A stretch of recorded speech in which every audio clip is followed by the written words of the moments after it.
Hello, everyone. Welcome to Sheldon Boles' presentation titled CAPA Competition AI Update. My name is Cal Smith, President of the North Shore Photographic Society and co-chair of the 41st North Shore Challenge. NSPS hosts an annual photography competition called the North Shore Challenge, and AI is a huge concern for us. We reached out to CAPA's expert on AI photography, Sheldon Boles, to give us a presentation to our club on current developments in this rapidly evolving field. In a recent meeting of the BC Yukon Interclub community, a great deal of interest was expressed by other photography clubs in attending Sheldon's presentation. Jason Duncan, CAPA's Vice President, and Nancy Matheson, CAPA Pacific Zone Director, jumped in to expand the presentation to all clubs in BC and the Yukon. From there, it expanded to CAPA Canada. Sheldon very kindly agreed to expand the presentation to include a much wider audience. We hope this presentation answers your questions and concerns about the use of AI in photography.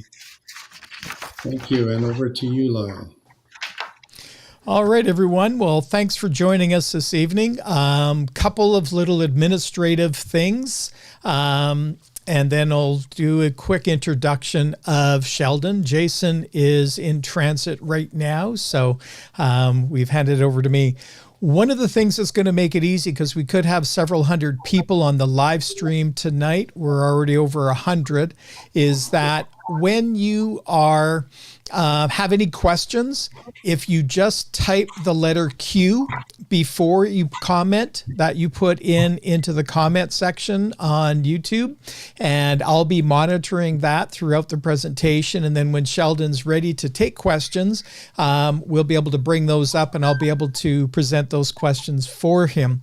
If you have been unable to get yourself connected in, if you can't do a comment, it's because for security purposes, YouTube, i.e. Google, wants to make sure that people are identifiable. So you need to log into your Google account, your Gmail account, YouTube, something that you've got with Google, so that they're able to identify the source of that. This is just a way that they prevent random people from popping on to live stream sessions and going a little bit crazy with some of their dialogue and things that are happening with that. So what we want to do, just remember, if you have any questions, just type the letter Q and then type your question in the comment section. There's no need to wait until we're ready for questions, because I'll be moderating that as we go. I guess I should have introduced myself. I'm Lyle Wetch. I am the Director of Information Technology with CAPA Canada and a member of the Harbour City Photo Club in Nanaimo, as well as the Oceanside Club here on the island as well. But let's get to the reason why we're all here, and that is the star of the show, and that is Mr. Sheldon Boles. So I'm really pleased to introduce our speaker tonight for what is sure to be a informative session for all of us on CAPA's AI competition standards. And this is one of the things that has constantly been evolving, and we've been sort of changing and looking at. And AI is evolving so fast. We all know how disruptive it is on everything that we're doing in our day-to-day life. And its impact on photography is only beginning to be understood. With all the new tools and apps changing and all of the different features that we've got, as wonderful as they are, it's really important that we know what's allowed if we're going to be submitting those images for a competition. Obviously, if you're doing an image to go on your wall, you can do whatever you want. But if you're submitting it for a competition, CAPA's been and Sheldon have really been leaders at monitoring what's going on around the world. And so we really need to understand AI's role and to protect the integrity of the art form when CAPA runs competitions that showcase the skills of the members, and to make sure that we're seeing the true capabilities, not AI's capabilities. Now, Sheldon Boles has served as CAPA's Director of Competitions for about a decade and is widely recognized globally as an expert on AI in photography. He is a trusted authority not only within CAPA, but also for many photography associations around the world who are working to keep pace with AI's rapid evolution. So without further ado, please Well, join me in welcoming Sheldon, and we'll hand everything over to him for his presentation. And remember, if you have questions, just type them in the comment section on YouTube, and we'll be able to take care of them when Sheldon's ready to take the questions at a break. Thank you very much for inviting me to this presentation. This presentation is also going to be shared with 26 other photographic associations and clubs around the world. The big challenge we're facing with many photographic organizations is, what is a photograph and what's AI art? Are they one and the same or not? It's becoming more and more difficult to determine and detect what is an AI. Several years ago, or even last year, it was easy to identify AI art, individuals with 6 fingers or 3 eyes, 2 legs, but the technology is evolving about every 2 or 3 weeks. And more AI systems are evolving. Some are leading, and the ones who've led have fallen by the wayside, and other ones are taking over, and it's become quite competitive. Many topics are being discussed, from philosophical to a practical.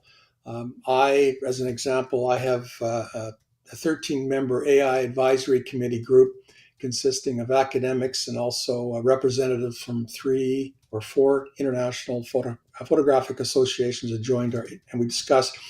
Every week we review 40 to 50 articles. I've been providing them these articles every week since June of 2023. So we're pretty conversant in some of these challenges. The difficulty is in photographic organization, there is no single application, no easy button to say if an image is AI generated or if it's a photo enhanced with generative features. There's no single application. The AI technology, generative technology, has exploded, and unfortunately, there's no real money in AI authentication or detection, but there are evolving organizations, which I will be describing, that are trying to set the standard, and it has been a challenge. The other challenges is many art galleries, competitions, and organizations are refusing to accept AI-generated art. No longer is it with the current quality and high standard of AI-generated images or enhanced images, it's difficult to differentiate between a photograph. So seeing is not necessarily believing.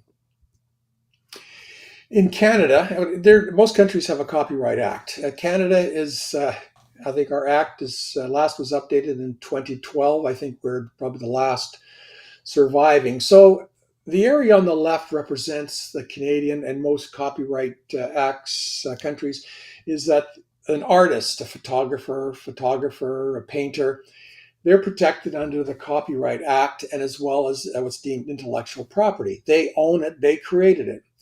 But there is provisions under most copyrights is fair dealing or fair usage. And that in Canada's case, you can make copies for educational purposes, criticism, and also for education purposes.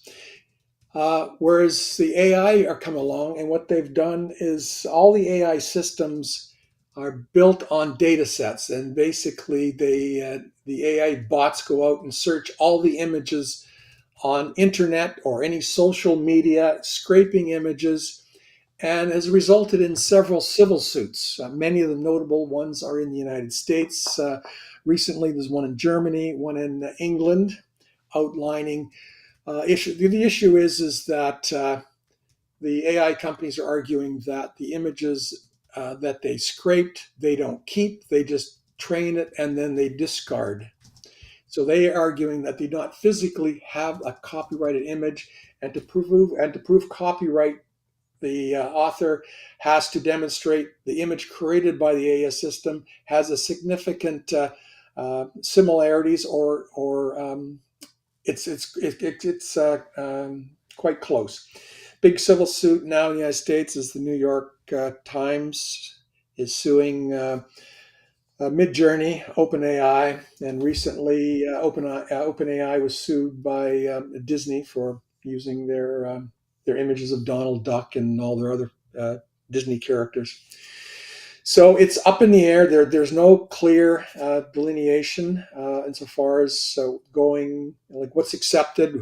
Because the difficulty is, from a photographer community's perspective, they're scraping our images and they're not giving us any recognition, no acknowledgement of copyright, and no remuneration. And whereas the AI companies, they're making billions, trillions of dollars in profit.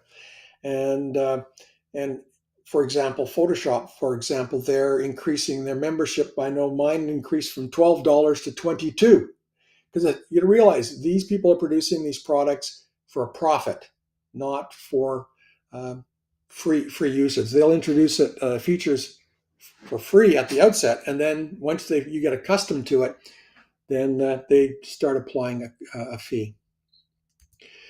So camera clubs and photograph societies, where is traditional photography going? Are we going to permit AI-generated images or images enhanced with generative features or not? And in my estimation, in all likelihood, if we did allow them to compete, they would probably win the majority of the awards. Is it fair? Probably not. Some have argued we should open up a theme or a special competition. Well, the difficulty is the copyright issue hasn't been addressed. They're scraping images without acknowledgement. So by agreeing to have a competition, you're agreeing to the theft of somebody's artwork. So these are issues that all photographic organizations are wrestling with. Other photographic organizations are taking waiting for the dust to settle. In other words, the dust is going to settle and then we'll be able to figure things out. Well, the unfortunate part is the AI generative technology is not dissipating. It's actually, the pace is increasing. And this increase will be attributed to the new data centers that are being built, which are not environmentally correct because they consume so much water and electricity. Like, for example, the data set, I believe in Ireland, there consumes more than the domestic electoral needs of their country. And so it really creates political issues beyond the photo competitions. So do we wait? CAPA has taken a position, we're not going to wait. We've been studying this for the last 30 months, and I think we are making some headway, significant headway, and which I'll explain farther in my presentation. Now, CAPA's developed the authentication model. So basically, it deals with trust, integrity, what people expect of true representation. It's a captured image. It complies with the competition protocol. Oops, wrong way. CAPA policies and procedures were important because you establish standards, what's accepted, what's not, common practices that have, in our case, have been developed into policies and procedures. Now, for those who are not familiar with the artificial intelligence, it's not new. It's been around since 1952, but it's slowly evolved. For the last decade, we're familiar with what's referred to as machine learning language. And machine learning language is basically a function that an AI system has developed and has been incorporated as a feature in most post-processing applications. An example of that would be AI skin, AI sharpen, AI denoise, language translators. We're familiar with that. But then July of 2022, we saw the introduction of some deep learning applications, and a new turn in the evolution of generative technology, but also photography. And generative features include generative fill, generative expand, harmonize, generative upscale. And the easiest way to identify those is all of the applications or features with an application will have the word generative in them. To many people who've been seasoned photographers for many years, some of these early features appeared to be the substitution for the word automatic. But they have been enhanced. And so we have to understand what deep learning represents, the principles behind it. It's not your traditional programming, computer programming. This do that, else do this. It's basically, whoops. Okay, it's data set that's of images, and it acts similar to a brain. You feed the information in, it understands what it's representing based on data it's trained. So in case of photography, AI generative photography, they're fed images, scraped billions of images on internet without your permission. And unfortunately, only Stability AI is the one who allows you to search their data set to determine if your images have been scraped. I scraped mine, and yes, there are some of my images there. But the other AI generative platforms or systems do not permit you to scrape it. They say it's proprietary information. And so these systems basically we're learning. And so what the generative AI feature is what they've done is added the prompt. In other words, you tell the deep learning system what you want to create. This is an AI prompt, and then from that it creates that, and basically it learns as it evolves through the years or months, weeks, to increase the clarity and resolution of the image. And as I said before at the outset, some of the early images were easy to pick out. 6 fingers, 3 legs. Now, nowadays, these AI generative images can create photorealistic, super sharp images that are difficult to differentiate from a real photograph. Like in this one here on the left was created by Dr. Bobito and Midjourney. And I gave him the prompt to create this. And this is what it created. But I mean, if you look at the images, it's quite stunning. So this is what we're dealing with. I mean, this is just a person, animals. I mean, I've done several. I've probably created about 5,000 images in different AI systems, and they are improving significantly at a rapid pace. So what did CAPA do? We had to start somewhere. So we took our lead from 2 organizations, well, actually 3 organizations, FIPA, which is basically, CAPA is a member of FIPA, and as well as 93 other camera clubs around the world. They basically set the standard. So basically their provisions are pictures created by artificial intelligence not allowed in this salon. All parts of the image have to be photographed by the author, who's holding the copyright of all work submitted. We also looked at the Photographic Society of America. I mean, these are the 2 large organizations, and their provisions are images created in whole or part by image creation software, commonly referred to as AI images, are not allowed.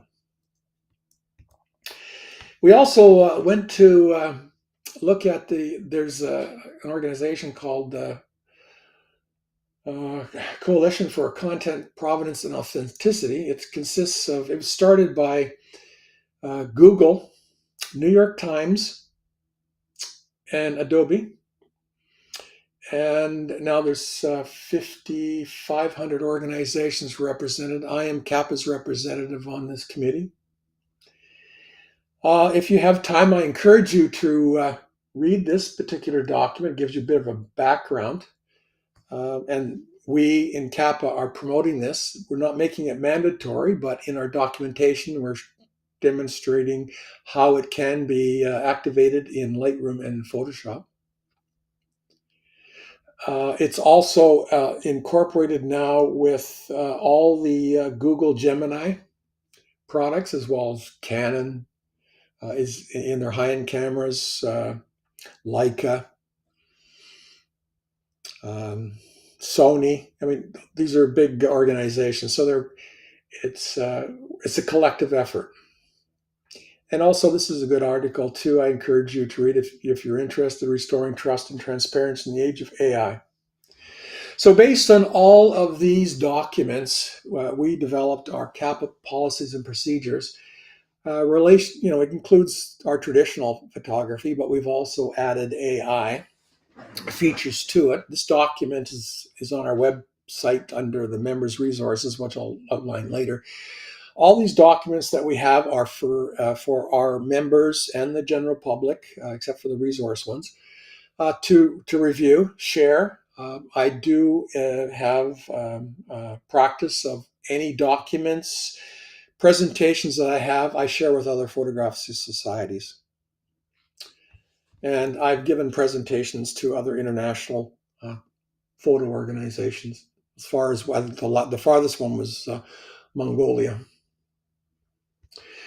CAPA eligibility criteria, which is on the bottom of our CAPA website under the competition drop-down. It's right at the bottom. It forms the basis for all our competitions. And as competitions come out and new things evolve, I will update the eligibility criteria as well as the competition details. The competition specifications, it includes the judging criteria, the theme definitions, editing, when the competition closes, image specifications. So we've tried to include as much as we can so it's clear and precise. And we also have introduced pre-screening in all the submitted images. And this is of a group of certified CAPA judges. They review the images to ensure that the images are meeting the scope of the competition and the provisions of the eligibility criteria. For example, you submit an image with a watermark, they will contact you and say, you might want to change this because if it is submitted, it will be disqualified by the judges. So what we try to do is to minimize the amount of images that will be disqualified. If there's a gray area, then we let it pass and it goes to the judging committees or the judging teams to make a decision. We feel this is a very support. Not many photo competitions do this, but we feel this is beneficial especially for new photographers. Education. Education is key to us. I think I believe that educating our photographer is the best way to combat artificial intelligence, especially AI, generative and technology in photography, so that photographers know the difference. Because all these big companies making millions of dollars, they're going to promote and tell you this is the best thing since sliced bread, and this thing can do that. Well, from my perspective, I test those features, and it's not exactly as clean and professional as they suggest, but it's the marketing. Marketing, increase the membership. You create images, they want you to pay so much a month, and you have to buy credits. So, like I said, they're not doing it for free. So as part of our education program, in the competition, our website, the competition, again, these ones I'm explaining to you are open to the general public. The competition news, it basically, once a month, I add details about issues or concerns relating to a competition, any changes that may have been made because of new technology, because it's moving so quickly. This is, I believe, the fastest way to have a reference for all photographers. And this is an example. You don't need to read it now. I'm just giving you an example. This is the December, and I've highlighted the 3 areas relating to artificial intelligence and the things that we've changed that'll be implemented as of the 1st of January. The next one is we've introduced the AI info. This is like try and find all the information you want to know about the current status of AI. The AI generated systems not permitted, those are all the text to image creation systems like Midjourney, OpenAI, Firefly's generation system, Bing. I mean, there's a whole. I've listed some of the predominant ones there. So if you want to know about a system, whether you can, you can't, go here. I'll give you just basically a list of things, systems you can't use for our competitions. The pitfalls is basically consists of, I think it's 5 different post-processing applications, and those 5 are included only because they provide AI tools which we support, because they don't add any synthetic elements to the image, and also the ones that are prohibited, which we call flagged. But in this document, it's basically each application I've included screen captures and listing of all the features you can and you can't use, and also how to export your file to include the metadata. So really, it's the Photoshop and the Lightroom which is important to follow the save feature to preserve the metadata, because that's what I want to evaluate your image. The other ones like On1, Topaz, Luminar, I've included the save process, or the steps to save the image to ensure the metadata is there. Most of those 3 applications, they're pretty basic compared to what's included in Photoshop and now Google Gemini version 3. The next one is, if I get $1 for every time somebody emailed me and asked me, is this AI tool acceptable or not? I'd probably be able to afford to pay for my annual subscription to all my web pages and AI systems I subscribe to. But anyway, what it is, this is a quick reference. It lists each application. It's basically a summary of what's contained in the pitfall guides, what AI features are acceptable, the AI tools, and the ones that are prohibited. Quick list. So when like for example, Photoshop has just come up and updated their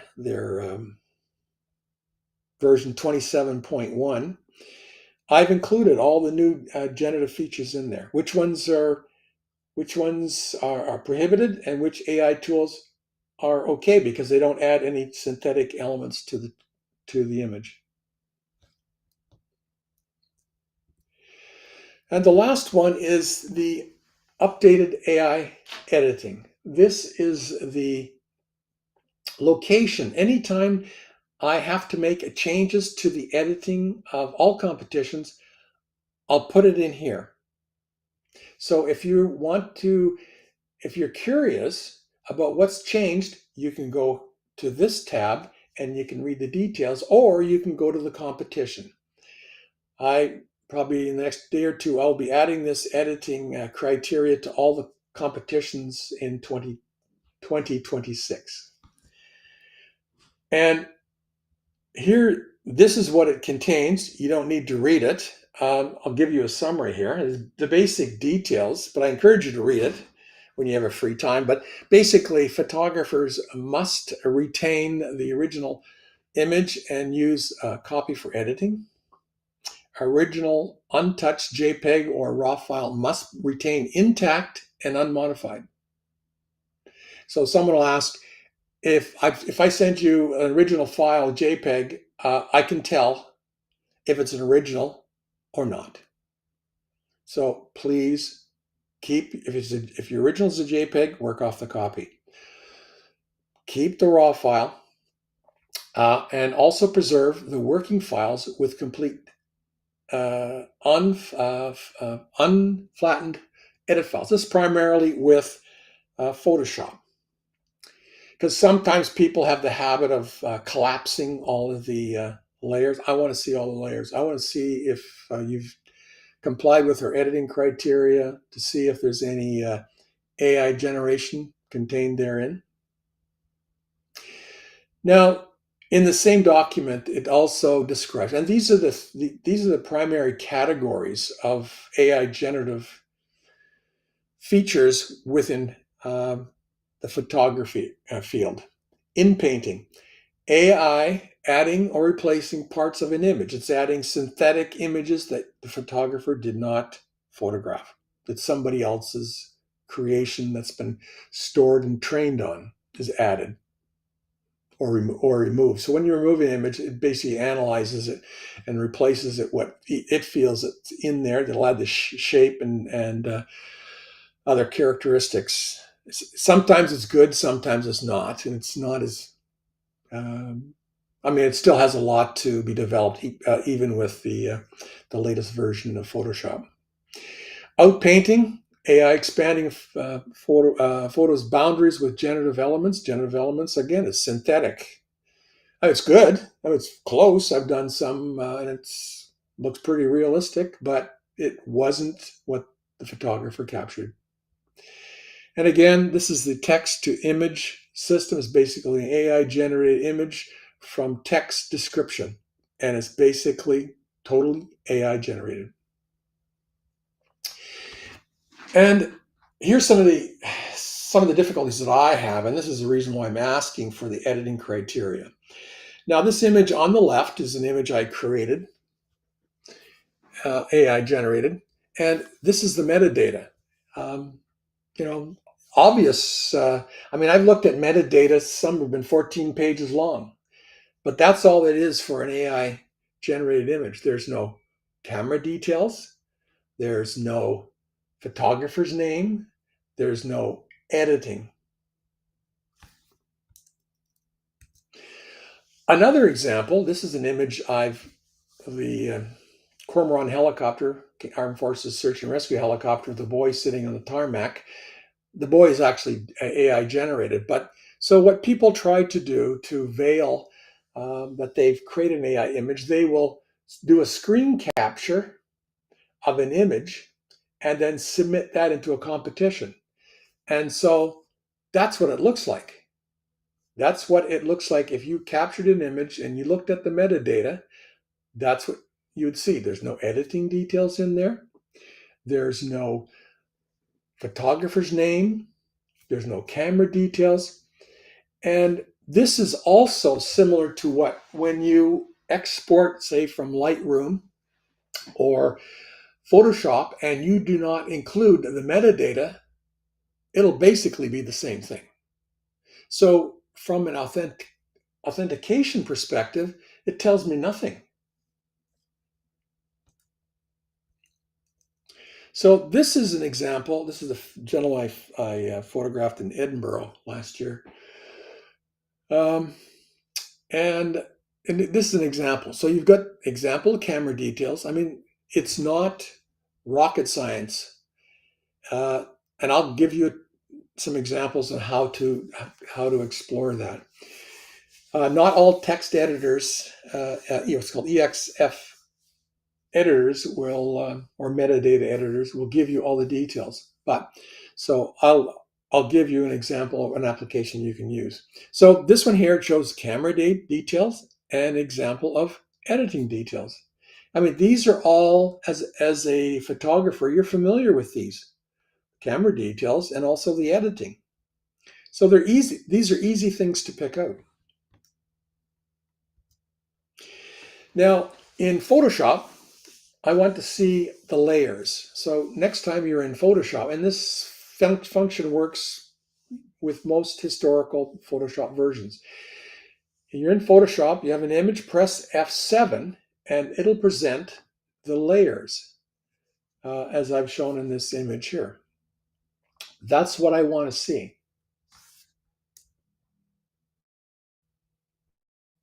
So basically, before you save your image, make sure all your layers are there. Then proceed to save. Don't flatten, don't merge.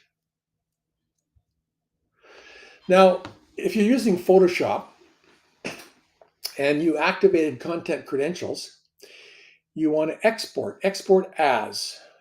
So, I mean, you can save it in other functions and it will retain the editing of the metadata, but the export has the ability to turn off the metadata. So I want to, when you export your file in Photoshop as an export, as a JPEG, you go to the metadata, you click copyright and contact information and content credentials, you click attach file, JPEG and PNG, and then press the export button. And if you have not activated content credentials, it's just a simple matter of export as metadata. Just click on the copyright and contact information.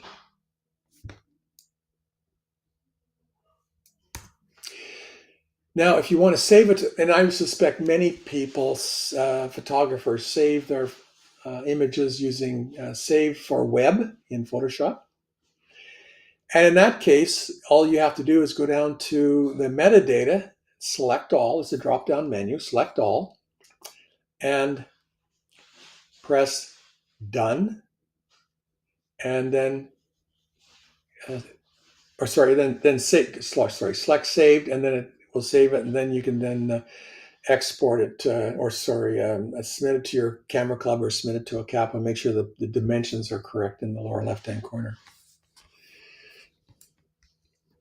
Now, if you're using Lightroom and you've activated content credentials, on your export, you'll select image type, all metadata, and apply content credentials. And then go up to the export and it's exported. Now, if you don't use content credentials, it's just a matter of export your image, then go down to metadata and select all metadata. So in the particular cases, if you by chance submit your file and you haven't put all the metadata in, all the metadata selected, then the pre-screening committee will email you back and say you want to resend that and activate all your metadata. I want you to understand that in the pre-screening, we're not trying to disqualify your image. We're trying to give you a helping hand to make sure that your image isn't going to be disqualified by the judges. So, and then if have issues or something, you can either email me or I can put you in contact with the pre-screening committee because we see CAPA as a learning opportunity. If you can compete in a CAPA competition and you follow all the rules that we're trying to reinforce, you'll have no difficulty entering your images in any international competition. Now, again, this feature is only available to individual CAPA members and camera clubs. If you go to the members, first you have to log in, go to members, go down to resource, and you'll see a listing of all the AI-related articles. They're the ones blocked in red. You don't have to read them. If you access, you can get them. These are basically available, and we've done is made it available in both official languages. And like I said, we're trying to give the photographers as much information as you can so you can make an informed decision. Now, with the for CAPA, we have just introduced. I've done some testing, and it's just been introduced 2 weeks ago. A multi-stage image forensic analysis system. And as I mentioned at the beginning, the AI generative text to image creations there's lots of tools out there can identify that. But this new system that I've developed, I don't know any other photo clubs that are organizations using this technique, but basically our model uses we utilize the metadata, the pixel level image, the noise analysis, the raw metadata analysis. We evaluate the raw and the content and cross verify the images. And the last one I completed was 40 pages long. It is very comprehensive, and we'll continue to do the research and further testing on that, but it is very impressive. So that's what we're doing. Now, I've put together some tools for individual photographers and camera clubs. And these are made up of, the majority of them are free. So the things I advise the clubs and members, just to remind them to retain the Sheldon. original raw. Yes? Sheldon, we've just got quite a few questions building up. Do you want to take some of the questions on the information that you covered in the first part before you go on, or do you want to take questions later? Yes, throw me some questions. All right. So let's just switch over to... Just give me 1 second. We'll get this set up. All right. So let's just take a quick look here. All right. So number of questions. Let me get streamlined things here. So one of the first ones we had was, can we use Topaz Photo AI for upscaling or sharpening our image? I'm not sure whether the software uses generative AI or not. The answer is in the AI tools on our website. The answer, my analysis is the upscaling, the giga megapixel, it does not add any synthetic elements based on my testing. So it is permitted. All right. Awesome. This was content. So content aware fill is allowed, but generative fill with or without a text prompt is not. So am I correct in my understanding? Yep. And look on, and they all have to do is take a look at the AI tools approved. It gives you the various features that are approved and which ones are not. But content aware has been a traditional feature within all post-processing applications, and it is still available in Lightroom and Photoshop and most other post-processing applications, because basically it's not adding any new elements the photographer didn't capture. It's basically realigning existing pixels within the image. Awesome. And here's one for Jason. It says, are you aware that Disney and OpenAI just reached agreement to allow users to generate short user-prompted social videos that can be viewed and shared by fans, drawing on more than 200 characters across the Marvel, Star Wars ecospace? Yeah, I'm aware of that. I read it this morning. $1.2 billion that OpenAI paid to the Disney Corp. Yeah, some big dollars being shared there. Joy asks, as CAPA judges, how can we ensure images we are evaluating for local clubs and their evaluation nights have not used AI, as we can't put them all through authentication software? Good question. Even for CAPA, it is too complex for judges to evaluate the images. So what I'm suggesting as the tools that I'm going to continue to describe is that what the clubs can use to evaluate the images that were submitted. Okay, excellent. Sylvia asks, Sheldon mentioned scraping his images. How do you do that? Well, I don't do that. The AI bots do.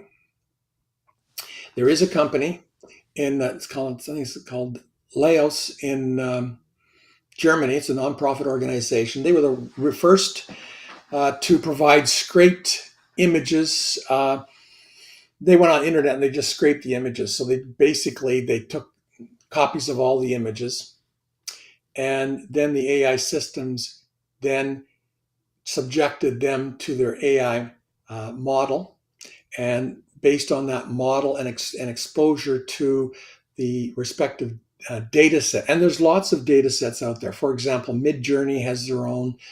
Elon Musk he was using Fluke, which is the Black Forest group, which was a group broke away from Stability AI.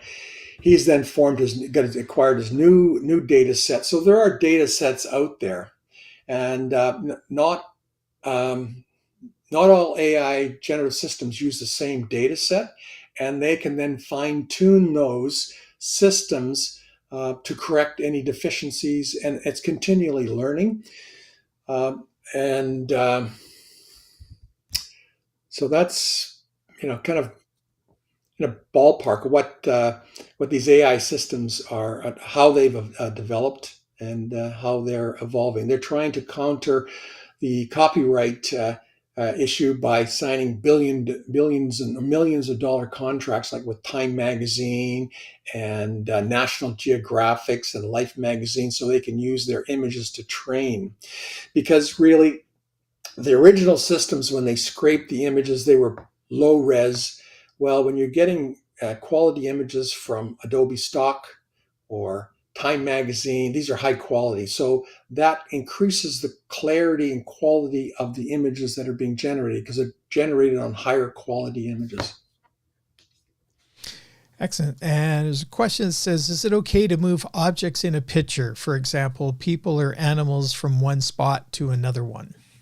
Of course. As long as you photograph them, you can do. It's no different than the traditional photoshopping and layering and moving. It's just, and you can do that even in Photoshop currently. But just avoid anything that is generative. And if you're not sure, go to our website, take a look at the AI tools that are approved and not approved, and then you make your decision thereafter. The difficulty is that when you're photoshopping and you accidentally activate a generative feature and you try and back out of it, it's too late. You basically have to go back to a previous copy or go back to the original and start over again.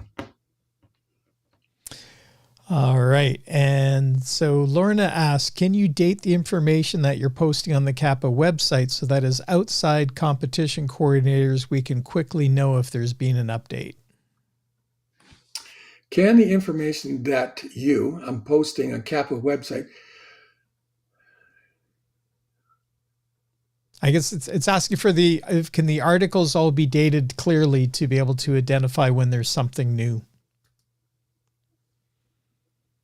You mean like on the rules, or like the competition news is dated. I'm not quite sure. Okay. The dating. Well, maybe Lorna can clarify that. Maybe Lorna can clarify that for the next one.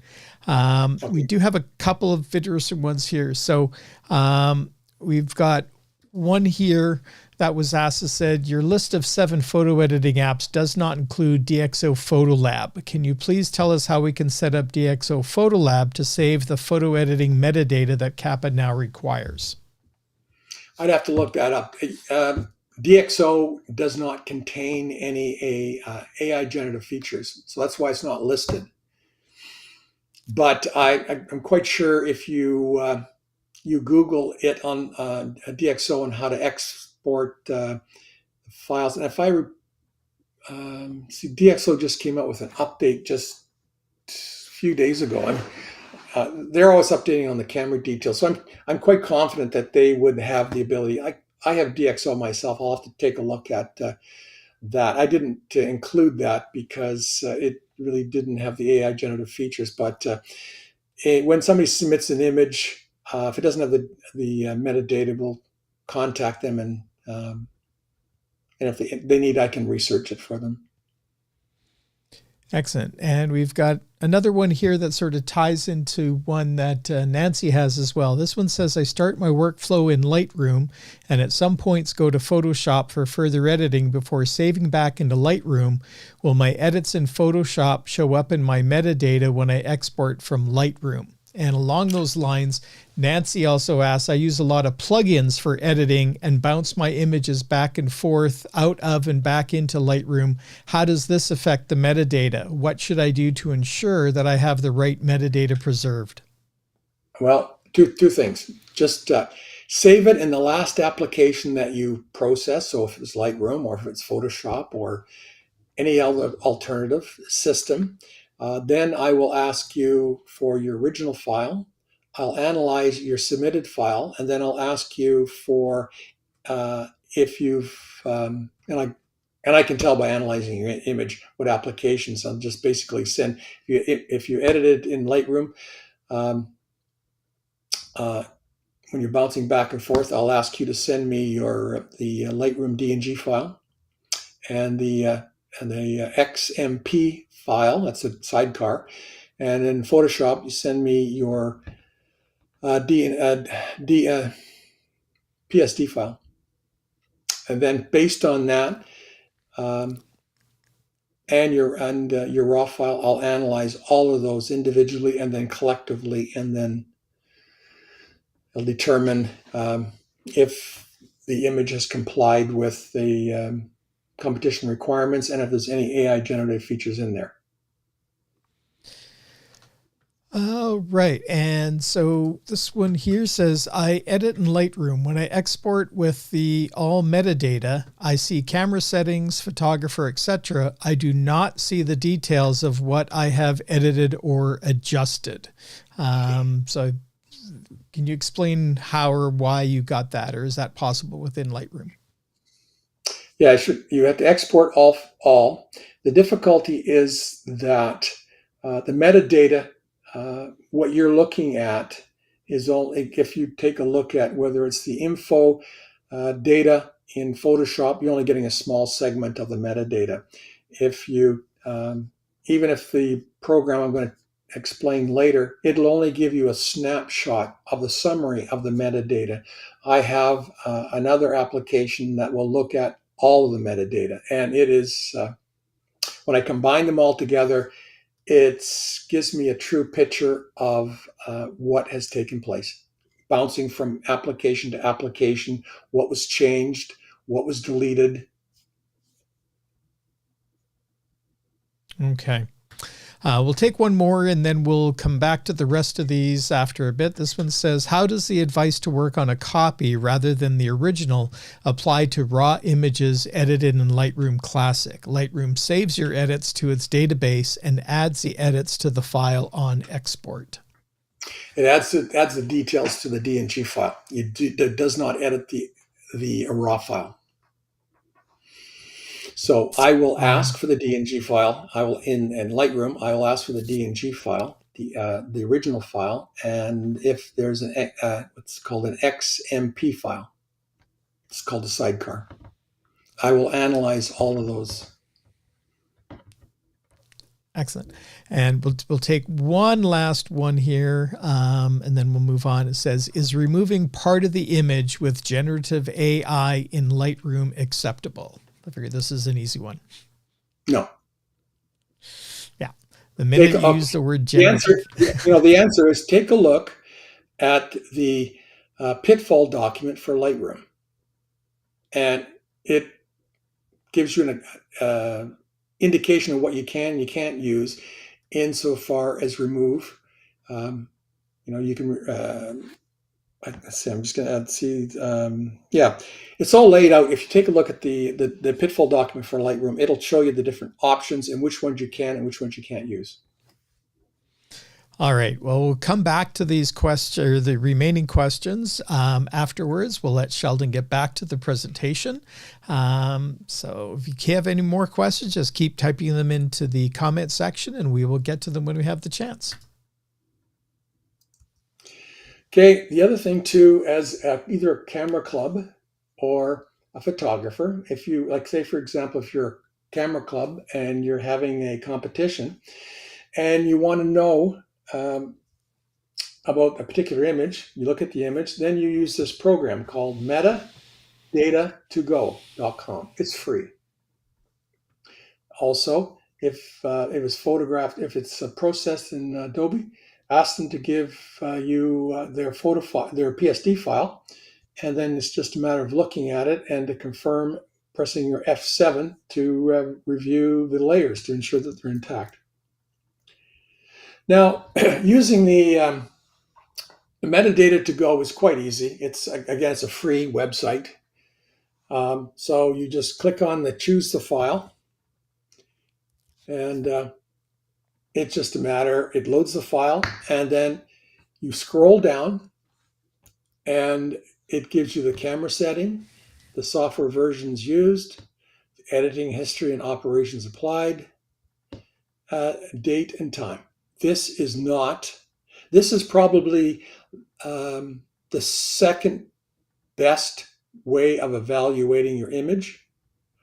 It's not complete. It's not a complete metadata file. Like I said, I've looked at some metadata files and they were 14 pages long. So this application will give you probably the best summary.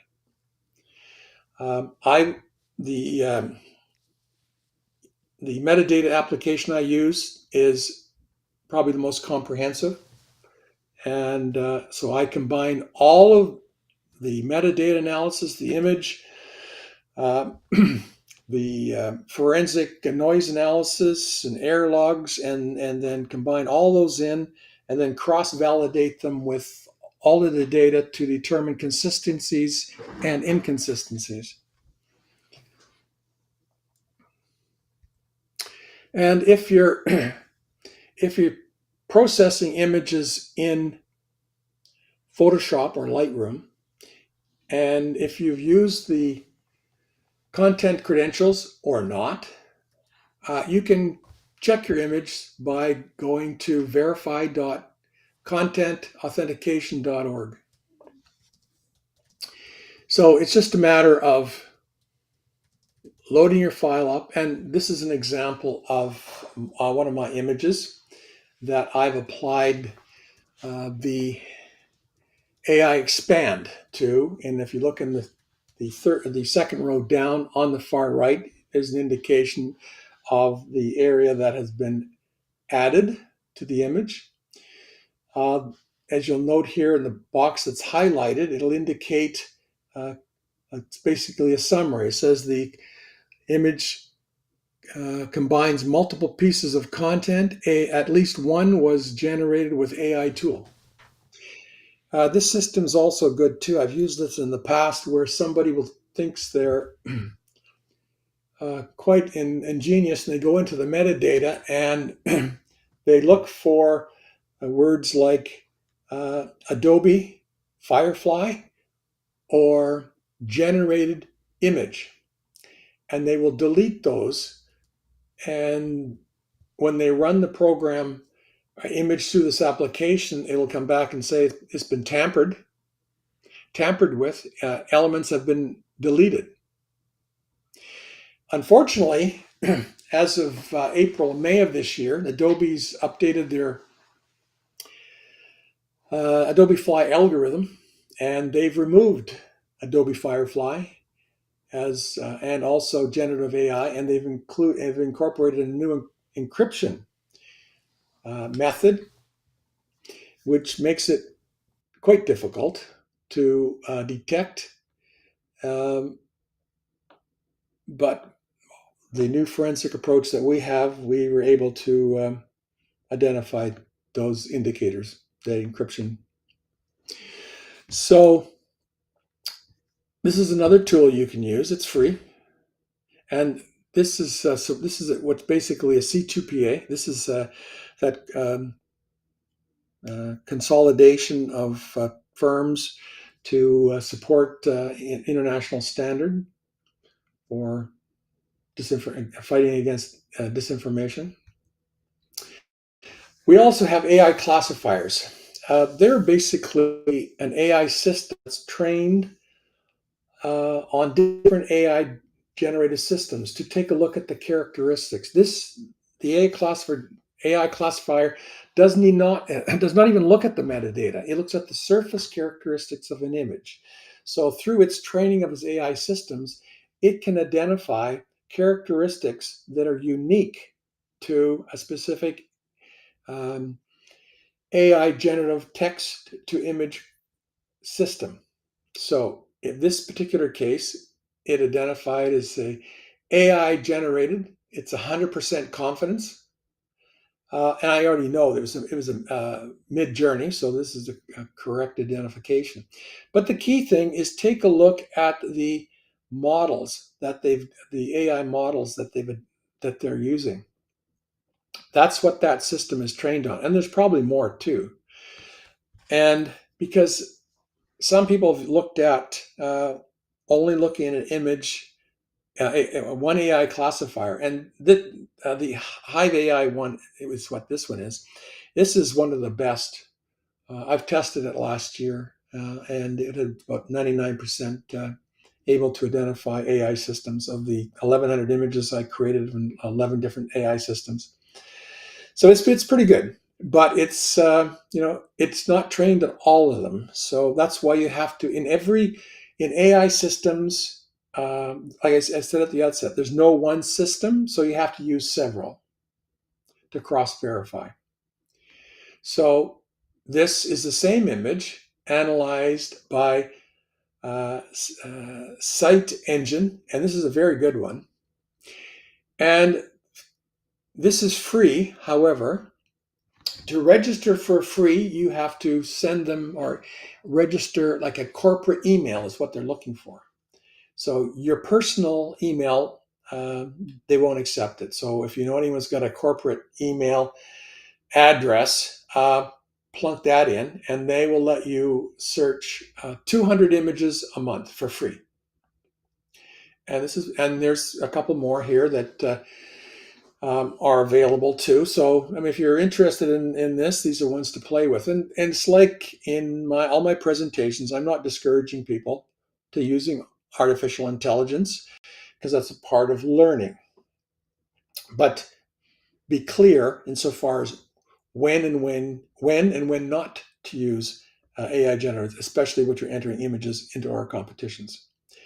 So, and by checking the metadata, checking your images on classifiers, these are all tools that you should be exploring. So what our authentication model is built on policy, education, and authentication. And as things evolve, we'll be updating and sending more information out, educating people through our monthly competition news, and it'll indicate what areas of policy are changing relating to artificial intelligence. It is moving extremely fast. There was, as of yesterday, the Adobe marketing manager had indicated that they now have permitted Photoshop. What's another one? There's Express and Acrobat to be included in ChatGPT. That you can use ChatGPT to access these applications. However, it's free right now. But as with anything in the AI, they want you to become accustomed to it and you're willing to pay. So, I mean, they're becoming very creative on how to take money out of your pocket quite quickly. I didn't include the cost breakdown of credits for the new Adobe Photoshop version 27.1, but I may put that in a forthcoming competition update document. So that's about it. That's I tried to summarize as much as I can and to demonstrate we have a structured plan. And if anybody has any questions outside the presentation, you can email me. I usually provide an email response within the day or the following day. We've got a lot of questions lined up Okay. as usual. So let's take a look at that. So I'm just going to go to the top ones here. There was a question about whether the links to the articles will be included in the description comments of the video. I have included a couple of them in the comment section, but we can put the links to them on the public part of the CAPA site on the description of the video when it's the recording is sorted out on YouTube. Gord asked a question, said, what about older versions of software? How does that apply? That's a good question. I've had one just the other day. Someone sent me a message. They said they were running Photoshop version 6 or something, or some antiquated product. So I basically gave them directions on how to add those comments and a specific note, especially a discontinued software. But basically, every application or every image that comes in has to have a metadata. And if you have an older application, email me and I'll give you instructions on how to, what details are required and how to submit it. And then I'll advise our pre-screening committee. And we have one that says, well, a couple along these lines. It says, do you have any fear the submission criteria becomes so complex that many photographers will be reluctant to enter your competitions? Well, actually, it has been the reverse. Since we've implemented this, we've had 100 new CAPA members as of September. I watched actually through the NIMO presentation the other day. The presenter from England was basically, she's doing something similar to what we're doing, educating people, and her club membership have skyrocketed because people, they don't want to compete against AI systems. They want fair and equitable. And because, I don't know, my perspective is I don't want to reward non-compliance. And is it restrictive? Well, it makes people more creative. And also, if you educate people, they can make a determination. If you want to use AI, you like AI, then don't enter our competitions. Because we are a photo competition, not an AI competition. And so a couple related that says, I share the concern expressed. A significant number of our club members have great difficulty even with simple technical requirements. And they also had a follow-up that said, I'm also concerned about the time commitment for members who volunteer to intake photos. Do you have any comments on that? I have the same problem too. Not enough hours in the day. I do have 6 members of my AI team or my competition team, and I probably want to add 4 more. Unfortunately, with new photographers, it's like driving a car. If you want to drive, you have to read and rules. And for camera clubs, it's really a learning base. Like, all new photographers should join a camera club, and that's the environment where people can learn from others. Mentoring at the camera clubs, or attending videos, or courses. Like becoming proficient a photographer, it's a 10-year journey. Unfortunately, today, many people want the easy button.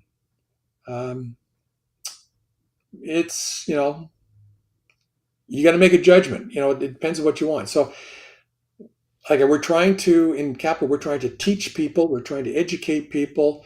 For example, we've put out an article outlining response to people say, well, why enter a competition? I never win. Well, the likelihood of winning is very, very low, but what you should do is try and get your image scored in the top 30% of the image. That's a more meaningful target.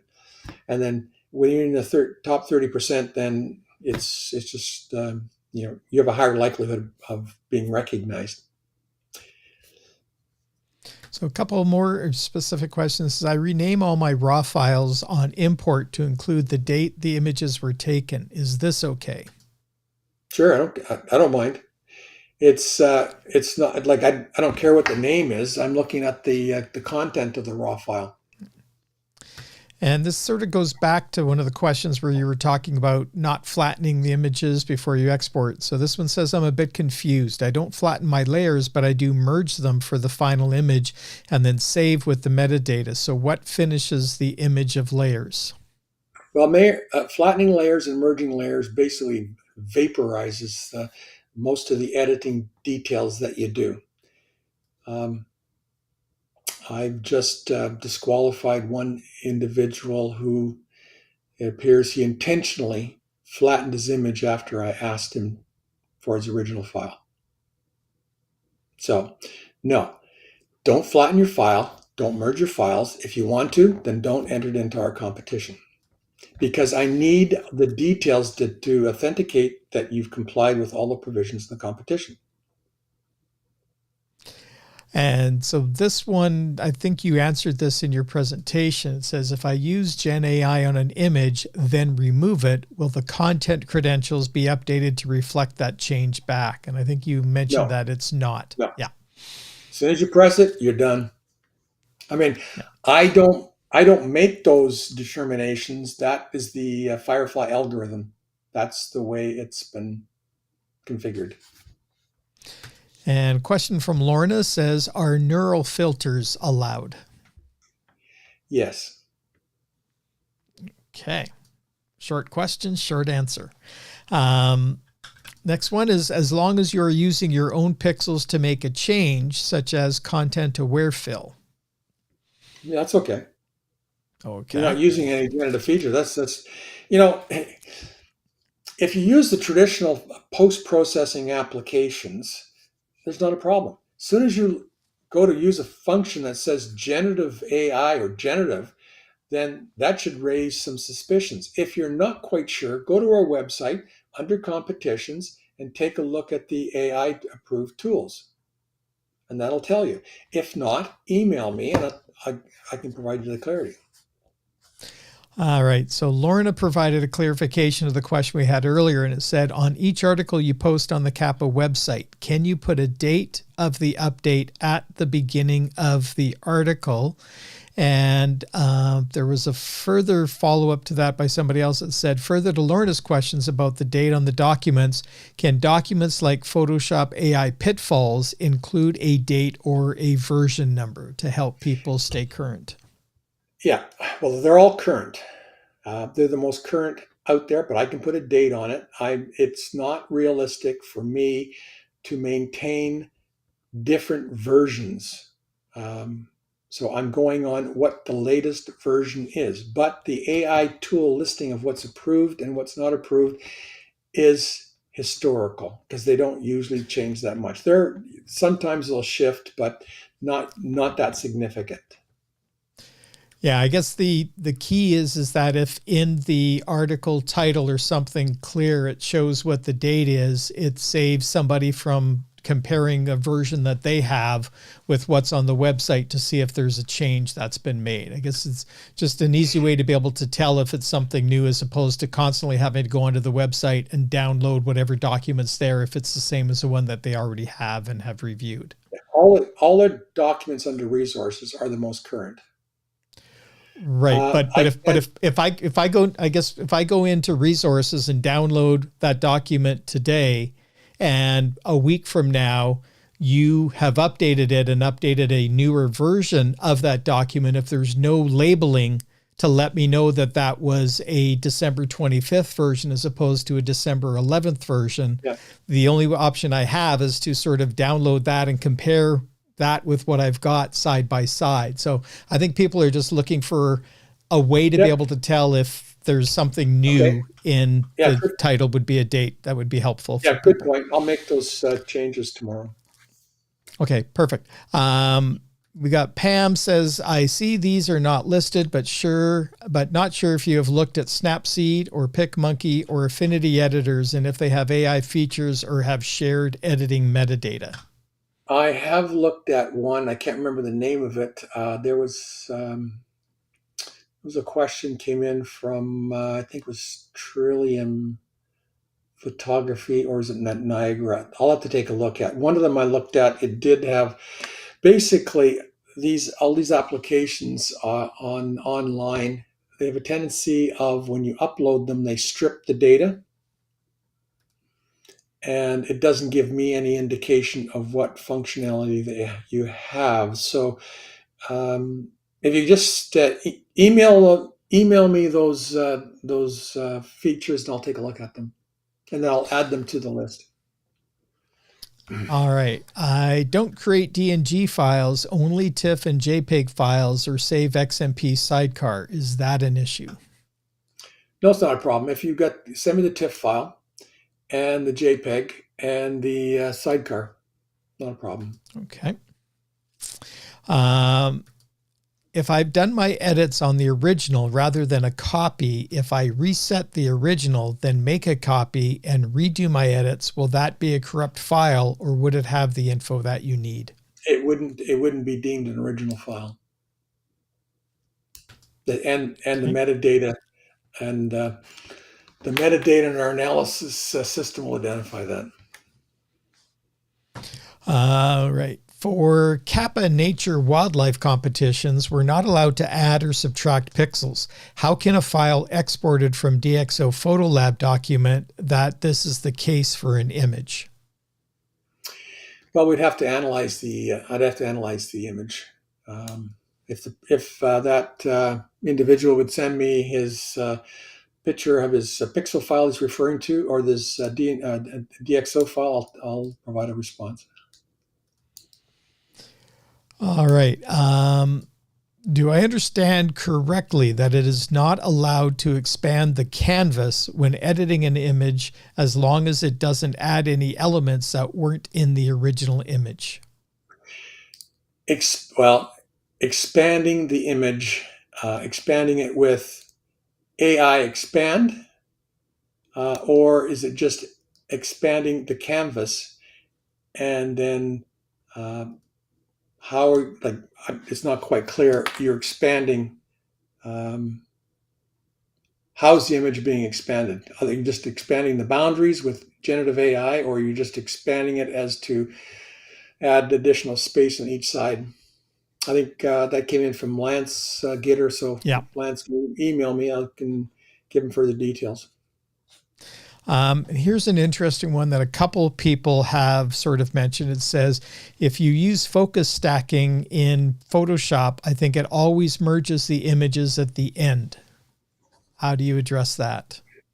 Well, if that's the case, in doing the analysis, it does indicate that when I ask for the images, then the photographer should be forthcoming and advise me that what he's done. If that's the case, then I would want to have all the images copies of the images that he had used prior to the stacking. And I'm not quite sure with the merge, but anyway, we'll have to evaluate that. All right. Thank you for that one. That's a good one. There have been a couple of questions about what is the verification link again. We'll try to drop all those into the description at the end that we've got. Couple of positive comments that came through. So much research and work on the part of CAPA on this subject. Thank you so much. And we have Sheldon, an excellent informative presentation. I think I'm now set to enter into the CAPA 2026 competitions. Mr. Boles, thanks for all the info. It will evolve so quickly. There's always a person to take the short route. And then there was a solution that was presented that said, go back to taking a photo with your camera on site so you won't have to be a computer whiz to edit the picture. Go back to film. And then we've got all that.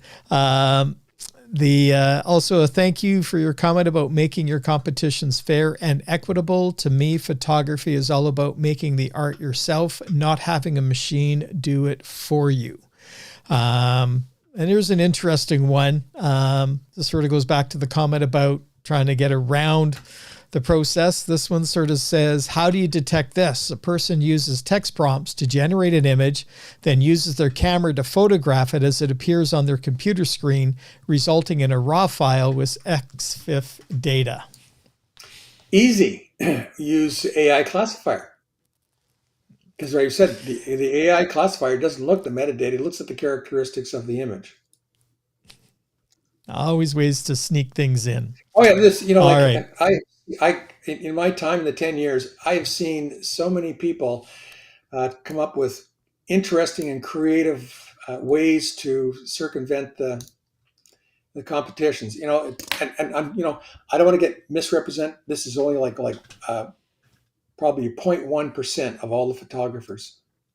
And what we do is we treat everyone trustingly. They make a mistake. If somebody makes a mistake, not a problem.